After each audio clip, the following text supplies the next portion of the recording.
A very good morning to all. I hope you all are doing good. So my name is Riya Pandey and I'm your business studies educator. And today we'll discuss about the scientific techniques given by Taylor. So Taylor ने क्या दिया था, इससे पहले हमने Taylor ने कुछ scientific principles दिए थे जिनको हमने फॉलो करना था. एंड अब हम पढ़ेंगे साइंटिफिक टेक्निक्स जो टेलर ने दिए हैं. तो सबसे पहले आता है हमारा फंक्शनल फोरमैनशिप. फंक्शनल फोरमैनशिप में क्या बोलते हैं, टेलर बोलते हैं कि जो इंडस्ट्री है, जो फैक्ट्रीज है, उसको हमें दो पार्ट्स में डिवाइड कर देना चाहिए. दो पार्ट्स में एक प्लानिंग पार्ट होगा, मतलब प्लानिंग डिपार्टमेंट होगा, और एक प्रोडक्शन डिपार्टमेंट होगा. प्रोडक्शन डिपार्टमेंट और प्लानिंग डिपार्टमेंट को अलग अलग करने की बात इस वजह से की थी ताकि जो प्रोडक्शन डिपार्टमेंट जो वर्कर है उनको बर्डन ना फील हो, कि उनको रहे कि हमारा प्लानिंग डिपार्टमेंट से कोई मतलब नहीं है. प्लानिंग कौन करता है, टॉप लेवल के मैनेजमेंट करते हैं, मिडिल लेवल के मैनेजमेंट करते हैं. तो डिवीजन इसी वजह से कर दिया था. और टेलर ने ये सजेस्ट किया था कि हर एक डिपार्टमेंट में कुछ एक्सपर्ट्स होंगे. ठीक है, वो एक्सपर्ट्स क्यों होंगे, वो एक्सपर्ट्स गाइड करने के लिए होंगे, सुपरवाइज करने के लिए होंगे, इंस्ट्रक्ट करने के लिए होंगे वर्कर को कि कैसे काम करना है, क्या अगर वो और उनको असिस्ट करने के लिए कि वो सही काम कर रहे हैं कि नहीं कर रहे हैं. ठीक है, उन्होंने और ये इस वजह से बोला था क्योंकि उनको पता है कि हर एक फोरमैन हर चीज में फोरमैन हर चीज में अच्छा नहीं हो सकता, हर चीज में उसकी एक्सपर्टीज नहीं हो सकती काम के. इसी वजह से उन्होंने कहा था, टेलर ने ये सजेस्ट किया था कि मिनिमम 8 स्पेशलिस्ट और 8 फंक्शनल एक्सपर्ट्स की जरूरत होनी चाहिए होती है ऑर्गेनाइजेशन में, ताकि वो सुपरवाइज कर सके, वर्कर को ऑर्डर कर सके. और हर एज 8 स्पेशलिस्ट है, वो हर एक बॉस, मतलब ईच बॉस जो होना चाहिए वो अपने काम में एक्सपर्टीज होनी चाहिए. उसको क्या करना है, इंस्ट्रक्ट करना है, ऑब्जर्व करना है वर्कर्स को, और देखना है कि वो काम अच्छे से कर रहे हैं या नहीं कर रहे हैं. ये जो प्रिंसिपल है ना, ये फंक्शनल फोरमैनशिप, ये एक्सटेंशन है डिवीजन ऑफ लेबर का. देखो, डिवीजन ऑफ लेबर हमने पढ़ा था 14 प्रिंसिपल्स ऑफ मैनेजमेंट में, कि वर्क को डिवाइड कर देना चाहिए किसी पर्सन के एक्सपर्टीज के हिसाब से. जैसे फॉर एग्जाम्पल, अगर मैं बिजनेस स्टडीज अच्छे से पढ़ा सकती हूँ तो मुझे अगर बिजनेस स्टडीज मिलेगा तो उसमें मैं ज्यादा अच्छे से परफॉर्म कर पाऊंगी एज कम्पेयर टू मुझे हिंदी और इंग्लिश पढ़ाने को बोल दिया जाए. ठीक है, सो टेलर यही बोलते हैं कि हर एक की अपनी एक्सपर्टीज है और हर एक डिपार्टमेंट में कम से कम जनरली 8 बॉस बना देने चाहिए, 8 स्पेशलिस्ट होने चाहिए जो क्या करेंगे, वर्कर को गाइड करेंगे अपने अपने एरिया में. ठीक है, और ये सारी क्वालिटीज हर, देखो हमें जो है, टेलर कहते हैं कि एक फोरमैन में बहुत सारी क्वालिटीज होनी चाहिए, जैसे इंटेलिजेंट होना चाहिए, एजुकेटेड होना चाहिए, एनर्जेटिक होना चाहिए, ऑनेस्ट होना चाहिए, स्पेशलाइज होना चाहिए, प्रोफेशनल एक्सपर्टीज होनी चाहिए. और ये सारी क्वालिटीज किसी एक पर्सन में नहीं हो सकती. इसीलिए उन्होंने 8 एक्सपर्ट्स सजेस्ट किए थे कि 8 एक्सपर्ट्स होंगे, 4 अंडर ईच डिपार्टमेंट, 4 एक्सपर्ट हर एक डिपार्टमेंट में होंगे, जो क्या करेंगे, वर्कर को गाइड करेंगे, असिस्ट करेंगे, उनको सुपरवाइज करेंगे, और उनको कोई प्रॉब्लम होगी तो उससे रिलेटेड वो काम करेंगे. ठीक है, अब वो 8 फंक्शनल एक्सपर्टीज कौन से हैं, प्लानिंग डिपार्टमेंट में 4 आ जाएंगे और 4 नेक्स्ट प्रोडक्शन डिपार्टमेंट में.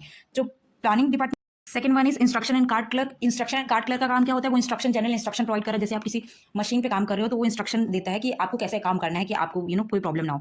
Third one is time and cost clerk. Time and cost clerk क्या करता है, ये कॉस्ट शीट बनाता है हर जॉब के लिए. और जब भी कोई वर्कर काम स्टार्ट करता है तो वो टाइम नोट करते हैं कि आपने कब से काम स्टार्ट किया और कब खत्म किया है. ठीक है, एंड फोर्थ वन इज डिसिप्लिनरियन. डिसिप्लिनरियन क्या करते हैं, ये रिस्पॉन्सिबल होते हैं कि कोई जो वर्कर जॉब परफॉर्म कर रहा है वो प्रॉपर सिस्टम को फॉलो करते हुए नहीं कर रहा है, सिस्टमेटिक मैनर में कर रहा है कि नहीं, ऑर्डरली कर रहा है कि नहीं कर रहा है. ठीक है, नेक्स्ट 4 जो ऑपरेशनल डिपार्टमेंट में और प्रोडक्शन डिपार्टमेंट में आते हैं. First one is gang boss. Gang boss क्या करते हैं, जितने भी काम में मशीनरी टूल्स वगैरह की जरूरत होती है, वो टूल्स और रिसोर्सेज प्रोवाइड करते हैं वर्कर को, ताकि डिले ना हो, कोई प्रॉब्लम ना हो. ठीक है, स्पीड बॉस क्या करते हैं, वो देखते हैं कि कितने समय में काम कंप्लीट हुआ है, वर्कर ने कितने टाइम लिया है काम को कंप्लीट करने के लिए. रिपेयर बॉस ये देखते हैं कि जो मशीन टूल्स का हम यूज करते हैं प्रोडक्शन करने में, उसमें कोई खराबी ना हो, वो सही कंडीशन में है कि नहीं है.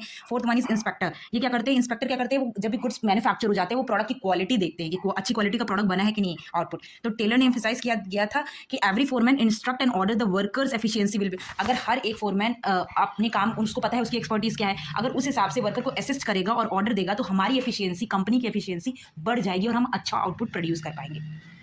Second one is standardisation and simplification of work. ये जो standardisation and simplification of work है, टेलर का ये टेक्निक जो है वो फोकस करता है कंसिस्टेंट क्वालिटी पे, मतलब एक ही जैसा क्वालिटी प्रोडक्ट्स आपको बार बार प्रोड्यूस करना है, मैन्युफैक्चर करना है और एफिशिएंसी बढ़ानी है बिजनेस ऑपरेशन में. स्टैंडर्डाइजेशन का मतलब क्या होता है, फिक्स स्टैंडर्ड बना के चलना है. मतलब जो टूल्स और टेक्निक्स का आप यूज कर रहे हो, एक ही साइज के प्रोडक्ट्स बनाने हैं, एक ही वेट का प्रोडक्ट बनाना है, और क्वालिटी वाइज भी सेम होना चाहिए, कंसिस्टेंट होना चाहिए, मतलब एक स्टैंडर्ड मेंटेन करके रखना है. सिंप्लीफिकेशन का क्या मतलब होता है, अननेसेसरी चीजें को एलिमिनेट करना है, कॉम्प्लेक्सिटी नहीं लाना है, और काम को ईजी तरीके से करना है, इतना हौच पौच नहीं करना है. ठीक है, इसमें standardisation and simplification of work से क्या होगा, अच्छी क्वालिटी का प्रोडक्ट आप प्रोड्यूस कर पाओगे. और आप ऐसे प्रोडक्ट कैसे प्रोड्यूस कर सकते हो, आपको स्टडीज यूज करना चाहिए, जैसे time study, motion study, fatigue study, best practice के लिए. ठीक है, और मॉडर्न टेक्निक्स हैं, बहुत सारी जो कंपनीज हैं, नोकिया है, एप्पल है, नाइकी है. ठीक है, ये सारी कंपनीज यूज करती हैं स्टैंडर्डाइजेशन क्वालिटी को मेंटेन करने के लिए अपने प्रोडक्ट्स में. तो आपको क्या करना है, इसमें क्वालिटी पे ध्यान देना है. ठीक है, ऑब्जेक्टिव क्या है इसका, to reduce a given line of product of to fix type, size and characteristics. मतलब लाइन ऑफ प्रोडक्ट मेंटेन करके आपको ज्यादा से ज्यादा डिफरेंशिएट नहीं करना है प्रोडक्ट में, सेम टाइप के प्रोडक्ट्स बनाने हैं. ठीक है, जैसे फिक्स टाइप के, जैसे आप शूज बना रहे हो तो आपको फिक्स टाइप के, साइज फिक्स, एक ही साइज का प्रोडक्ट्स बनाना है, कैरेक्टरिस्टिक्स उसको देखने हैं. ठीक है, इंटरचेंजेबिलिटी मतलब होता है जो मैन्युफैक्चर्ड पार्ट्स होते हैं उनको बहुत सारे प्रोडक्ट्स और डिपार्टमेंट और ब्रांचेस में यूज किया जाता है. ठीक है, रिपेयर करने के लिए. ठीक है, ऑब्जेक्टिव्स में हमारा आ जाता है स्टैंडर्डाइजेशन में, पहला ऑब्जेक्टिव्स आता है आपको एज अ प्रोडक्शन डिपार्टमेंट आपको मेक श्योर करना है कि जो आप प्रोडक्ट्स बना रहे हैं वो सारे प्रोडक्ट्स सेम टाइप के, सेम साइज के, सेम शेप के हो, ताकि उनमें यूनिफॉर्मिटी मेंटेन रहे और कंसिस्टेंट तरीके से वो बार बार प्रोड्यूस कर सके, ठीक है, मतलब सेम टाइप के प्रोडक्ट्स आपको बनाना है, फिक्स टाइप के प्रोडक्ट्स बनाना है। Second one is interchangeability of manufacture item. आपको मेक श्योर करना है कि जो आप पार्ट्स बना रहे हैं, मैन्युफैक्चर कर रहे हैं, उनको यूज़ करा जा सके डिफरेंट प्रोडक्ट्स और मशीन में, ठीक है। ज़्यादा एडजस्टमेंट करने की जरूरत नहीं है, उन पार्ट्स को आप डिफरेंट प्रोडक्ट्स में, डिफरेंट डिफरेंट मशीन्स में आप उन पार्ट्स को यूज़ कर सके। इससे क्या होता है, इससे समय बचता है, इससे समय एफर्ट बचता है, प्रोडक्शन और रिपेयरिंग के टाइम में एफर्ट्स बचता है, ठीक है। थर्ड वन इज आपको प्रोडक्ट की क्वालिटी सेम रखनी है और अच्छी क्वालिटी के प्रोडक्ट्स देने हैं ताकि कस्टमर रिलायबल, मतलब आप पे ट्रस्ट कर सके, ठीक है। And fourth one is performance standard maintain करना है, मतलब जो वर्क स्टैंडर्ड है दोनों के लिए डिसाइड करना है कि कितना काम करना है, मैन के लिए भी और मशीन के लिए भी। इससे क्या होगा, आपकी प्लानिंग में आप अच्छे से प्लान कर पाओगे और आपकी एफिशिएंसी भी बढ़ेगी और परफॉर्मेंस भी अच्छी होगी, ठीक है। आपको पता होना चाहिए कि मशीन में इतना काम, इस मशीन को इतना काम देना चाहिए, इतना कर लेगी, इतना वर्कलोड ये झेल सकती है, ठीक है। से आप काम में सिंप्लीफिकेशन लाएंगे, वैसे वैसे अननेसेसरी चीजें, unnecessary type of products reduce होंगे और अननेसेसरी कॉस्ट भी रिड्यूस होगी, क्योंकि आपको सिंप्लीफाई करना है, ठीक है। अब जैसे आपको मोर वैरायटी ऑफ प्रोडक्ट अगर बनाएंगे, आप ये सोचेंगे एज ए इंडस्ट्री हम ज्यादा से ज्यादा वैरायटी के प्रोडक्ट्स मैन्युफैक्चर करेंगे, तो उसके लिए आपको ज्यादा से ज्यादा इन्वेंट्री मेंटेन करने की जरूरत पड़ेगी, टाइप मशीनरी ज्यादा लगेगी, लेबर कॉस्ट ज्यादा लगेगा, ठीक है, और ज्यादा से ज्यादा लेबर आपको जरूरत पड़ेंगे, इन्वेंट्री मेंटेन करके भी रखना पड़ेगा, मशीन की भी ज्यादा जरूरत पड़ेगी। तो उससे क्या होगा, उससे आपका हर प्रोडक्ट की क्वालिटी इतनी अच्छी नहीं हो पाएगी और आपका कॉस्ट भी ज्यादा हो जाएगा, ठीक है। जैसे फॉर एग्जाम्पल एक पेपर मैन्युफैक्चरिंग कंपनी है यूएसए में, जिसने रिड्यूस कर दिया आपने 2000, मतलब वो 2000 वैरायटी के न्यूज़पेपर पेपर मैन्युफैक्चर करती थी, तो उसने क्या किया, अपनी जो वैरायटी ऑफ न्यूज़पेपर उनको पब्लिश करना था उसको कम कर दिया, 200 ही किया। तो उससे क्या हुआ, कंपनी का अच्छा रिजल्ट आया। और ज़्यादा वैरायटी के प्रोडक्ट्स को प्रोड्यूस करना कम कर दोगे तो आपका जो रिजल्ट होगा वो एफिशिएंट भी होगा, इफेक्टिव भी होगा। आप 2000 प्रोडक्ट की वैरायटी बनाओ और आप 200 प्रोडक्ट बनाओ, तो आपको क्या लगता है कि 200 जो प्रोडक्ट आप बनाओगे उसमें आप ज़्यादा ध्यान दे पाओगे और उसकी क्वालिटी, उस 200 प्रोडक्ट की क्वालिटी ज़्यादा अच्छी हो पाएगी।